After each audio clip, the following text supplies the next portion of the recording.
जय हिंद। Central university of Himachal Pradesh की तरफ से इंफॉर्मेशन आई है आप लोगों के लिए। 22 अक्टूबर को अमर उजाला करके अखबार निकलता है, उसमें खबर छपी है, उसके हवाले से ही आपसे बात कर रहा हूं। और हो सकता है वेबसाइट पर भी ये जानकारी अपलोड कर दी गई हो, नहीं होगी तो मैं लिंक आपको दे दूंगा, अखबार का भी और वेबसाइट का भी, नोटिफिकेशन का भी। वहां जाके देख लीजिएगा। पीएचडी के एप्लीकेशन फॉर्म आने वाले हैं, आए नहीं हैं जब तक मैं ये वीडियो शूट कर रहा हूं, इस बात का ध्यान रखिएगा। और वीडियो शूट करने के 24 घंटे के बाद, यानी कि जब अपलोड कर देंगे तब एप्लीकेशन फॉर्म भी आ जाएगा। ठीक है, ये इंफॉर्मेशन है आप लोगों के लिए, मोटी मोटी एक लाइन की। अब आपको वीडियो आगे देखना है या छोड़कर चले जाना है, ये आप लोगों को तय करना है। 25 अक्टूबर सुबह के 4:30 बजे हैं जब ये वीडियो मैं शूट कर रहा हूं, और 6 बजे 25 अक्टूबर को ही आपको वीडियो मिल भी जाएगा। तो खबर ये है कि 172 सीटों पर एप्लीकेशन फॉर्म आएंगे सेंट्रल यूनिवर्सिटी ऑफ हिमाचल प्रदेश में। यदि आप भी अप्लाई करना चाहते हैं इस यूनिवर्सिटी में तो वीडियो को पूरा देख लीजिएगा। उसके साथ साथ में एंट्रेंस की डेट क्या होगी, एडमिट कार्ड कब आएगा और इंटरव्यू कब तक होंगे और किन किन बच्चों को एग्जामिशन मिलेगा और उसके क्या क्या कैटेगरी या क्राइटेरिया होंगे, ये सारी जानकारी आपको इस एक छोटे से वीडियो में प्राप्त होने वाली है। आपके पास कोई सवाल हो मेरे लिए, कोई सुझाव हो आपका, उसका तहे दिल से स्वागत है। वीडियो को लाइक और चैनल को सब्सक्राइब करने की आपको ज़रूरत नहीं है, आपको जो ठीक लगेगा वो करिएगा। दिल्ली में पोल्यूशन और ठंड दोनों ही थोड़ी थोड़ी सी बढ़ गई है, दिवाली के कारण नहीं, कई और भी कारण हो सकते हैं। चलिए, पीएचडी के फॉर्म को भरने की लास्ट डेट है 6 नवंबर 2022। ठीक है, 6 नवंबर 2022 लास्ट डेट है। अप्लाई करने के लिए आपके पीजी यानी कि पोस्ट ग्रेजुएशन में एमए हो, एमकॉम हो या एमएससी हो, 55% नंबर होने चाहिए। यदि आप एससी एसटी या पीडब्ल्यूडी हैं या ओबीसी नॉन क्रीमिलियर ओबीसी हैं तो आपके यदि 50% नंबर है पीजी में तो अप्लाई कर सकते हैं।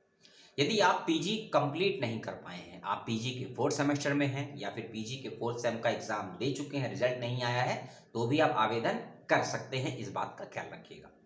यदि आपको पीजी पास करे हुए 1 साल 2 साल 3 साल 4 साल या 5 साल हो चुके हैं तो भी अप्लाई कर सकते हैं, इस बात का ध्यान रखिएगा। कोई एज लिमिट का फाउंडेशन नहीं है, इस बात का विशेष रूप से ख्याल रखिएगा।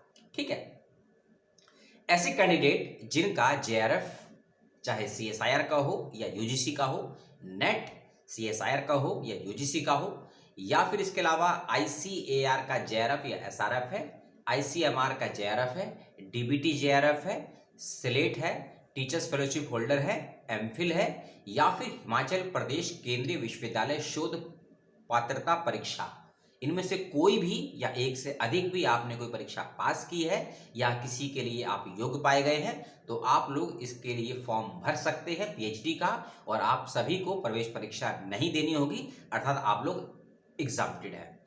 एमफिल के बच्चे ध्यान से सुनेंगे, यदि आप एमफिल पास कर चुके हैं तो भी आप एग्जाम्प्टेड हैं। यदि एमफिल का कोर्स वर्क कंप्लीट कर चुके हैं तो भी एग्जाम्प्टेड है। यदि एमफिल का कोर्स वर्क भी पास है, एमफिल सबमिट हो गया है लेकिन आपका वॉइस वाइवा नहीं हुआ है, पेंडिंग है, तो भी आप लोग एग्जाम्प्टेड है, चाहे आपका एमफिल किसी भी विश्वविद्यालय से हो इंडिया में, इसका ध्यान रखिएगा।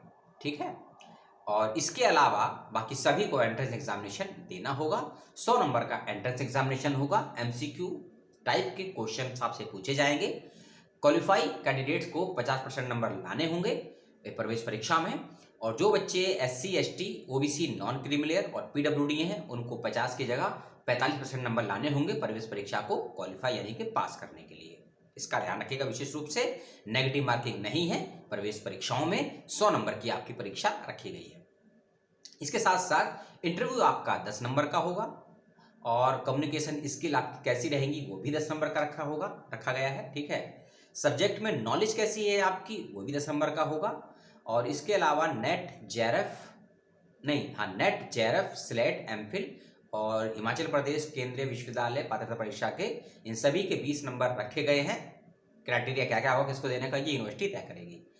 30% का आपका पीजी के मार्क्स और 10% का आपका यूजी के मार्क्स रखिए। टोटल 100 नंबर का क्राइटेरिया रखा गया है यूनिवर्सिटी के द्वारा। इसका भी लिंक आपको मिल जाएगा डिस्क्रिप्शन बॉक्स में, जो पीडीएफ फाइल का आपको लिंक दे देंगे हम। इसके अलावा इसमें डीएससी के बारे में कहा गया है कि डिपार्टमेंटल स्टैंडिंग कमेटी के बारे में, वो आपके इंटरव्यू की बात है, वो बात बाद में करेंगे अगले वीडियो में, अगर टाइम मिलता है तो। नहीं तो कुछ जरूरी अभी है नहीं आपके लिए, फॉर्म भरना जरूरी है। अब आते हैं फीस, और उसके बाद हम बात करेंगे सीट की। जो बच्चे दिव्यांग हैं, एससी हैं, एसटी हैं, उनको 200 रुपये की नामांकन फीस देनी होगी। जो बच्चे ओबीसी नॉन क्रीमी लेयर में हैं उनको 400 रुपये देने होंगे। जो बच्चे जर्नल, ईडब्ल्यूएस और ओबीसी क्रीमी लेयर में हैं उनको 500 देने होंगे। याद रखिएगा, ओबीसी क्रीमी लेयर के 500 हैं और ओबीसी नॉन क्रीमी लेयर के 400 हैं। एससी एसटी और पीडब्ल्यूडी के लिए 200 रुपये है। ये सेंट्रल यूनिवर्सिटी है, इस बात का ध्यान रखिएगा। यदि हिमाचल प्रदेश के बाहर के रहने वाले हैं, मान लीजिए यूपी के हैं, बिहार के हैं, दिल्ली के हैं, और यदि अपने स्टेट का आपके पास या सेंट्रल का सर्टिफिकेट बना हुआ है एससी एसटी ओबीसी का, तो ही आप इसका फायदा ले पाएंगे, इस कैटेगरी का सीट और फीस का। नहीं तो आप जनरल में ही काउंट होंगे। एडमिट कार्ड आएगा 14 नवंबर को। एंट्रेंस एग्जामिनेशन रखा गया है 20 नवंबर को, और रिजल्ट आ जाएगा एंट्रेंस एग्जामिनेशन का 30 नवंबर तक। ठीक है, और 1 से लेकर 16 दिसंबर के बीच में आप लोगों के साक्षात्कार यानी कि इंटरव्यू रखे गए। फिर से मैं रिपीट कर देता हूं, 11 नवंबर लास्ट डेट है। मैं एक बार फिर से देख लूं नोटिफिकेशन में, ऊपर नीचे ना हो जाए डेट्स। हाँ नहीं, 6 नवंबर, माफ कीजिएगा, देखिए गलती हो गई थी ना। 6 नवंबर 2022 लास्ट डेट है फॉर्म को भरने की। 14 नवंबर तक एडमिट कार्ड आप वेबसाइट से डाउनलोड कर सकते हैं। ऐसा सब बातें नोटिफिकेशन में लिखी हैं जो वेबसाइट पर मौजूद है, अपनी तरफ से हम कुछ भी नहीं आपको बता रहे हैं। 14 नवंबर को एडमिट कार्ड आएगा, 20 नवंबर को एंट्रेंस एग्जामिनेशन होगा, और 30 नवंबर तक उसका एंट्रेंस का रिजल्ट भी आ जाएगा, और 1 से लेकर 16 दिसंबर के बीच में आप लोगों के इंटरव्यू रखे गए हैं। 16 दिसंबर को बहुत बड़ा दिन होता है बांग्लादेश के संदर्भ में, क्योंकि बांग्लादेश का निर्माण हुआ था, बांग्लादेश बनाया गया था 1971 को, आप सभी जानते हैं। तो 16 दिसंबर लास्ट डेट है इंटरव्यू को होने की। इसके अलावा नोटिफिकेशन में यह भी कहा गया है कि एंट्रेंस एग्जामिनेशन केवल और केवल यूनिवर्सिटी में ही होगा, जो कि धर्मशाला में है। उसका एड्रेस में मैं आपको बता देता हूँ। ये एड्रेस कहाँ है उसका, हाँ इसमें लिखा गया है, नोटिफिकेशन का पेज नंबर 4 है, उसको देख लीजिएगा। Entrance examination test conduct of Dharamshala district Kangra, ठीक है ना, इसको ध्यान रखिएगा। एंट्रेंस एग्जामिनेशन ऑफलाइन माध्यम से होगा, आपको यूनिवर्सिटी जाके ही देना होगा। एमसीक्यू ही पेपर आएगा, सीबीटी मोड पर नहीं होगा, कंप्यूटर पर नहीं, फिजिकल मोड पे आपको देना होगा। और इसमें क्या लिखा है, हाँ हेल्पलाइन नंबर और एक फ़ोन नंबर 2-3 है, वो आपको मैं दे दूंगा डिस्क्रिप्शन बॉक्स में ही, उससे आप लोग संपर्क करिएगा। कोई आपको समस्या होती है किसी प्रकार की एडमिशन को लेकर, इंटरव्यू को लेकर, टेक्निकल इश्यू को लेकर, या किसी और एकेडमिक प्रॉब्लम्स को लेकर, कोई बातें छूट गई हैं तो मुझे बताइएगा। हाँ, अब सीट हम आपको बता देते हैं, किस विषय में कितनी सीटें हैं, आपको टोटल सीटें बताएंगे, कैटेगरी वाइज सीटें किस विषय में कितनी है, इसको आप नोटिफिकेशन जो आई है जानकारी उसमें आप ध्यान से देख लीजिएगा, समझ लीजिएगा। सभी डिपार्टमेंट जो भी यूनिवर्सिटी में है, जो भी सीटें हैं आपको बता देते हैं, ध्यान से सुनिएगा। बिजनेस स्कूल 3, एनवायरमेंटल स्टडीज में 5, एजुकेशन में 4, हिंदी में 1, इंग्लिश में 3, संस्कृत, पाली और प्राकृत 10, पंजाबी एंड डोंगरी में 3, डिपार्टमेंट ऑफ न्यू मीडिया में 4, एनिमल साइंस जो कि जूलॉजी के अंतर्गत आता है 5, plant science 5, computational biology and bioinformatics 10 सीटें हैं इसमें। डिपार्टमेंट ऑफ, ये है Srinivasa Ramanujan department of mathematics. इनका नाम कौन नहीं जानता होगा, जो मैथमेटिक्स के संदर्भ में थोड़ा बहुत पढ़ा होगा जरूर जानता होगा रामानुजन जी को। उनके इस डिपार्टमेंट में 6 सीटें हैं।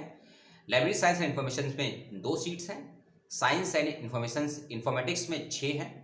Visual arts, school of performing and visual arts में 6 सीटें हैं।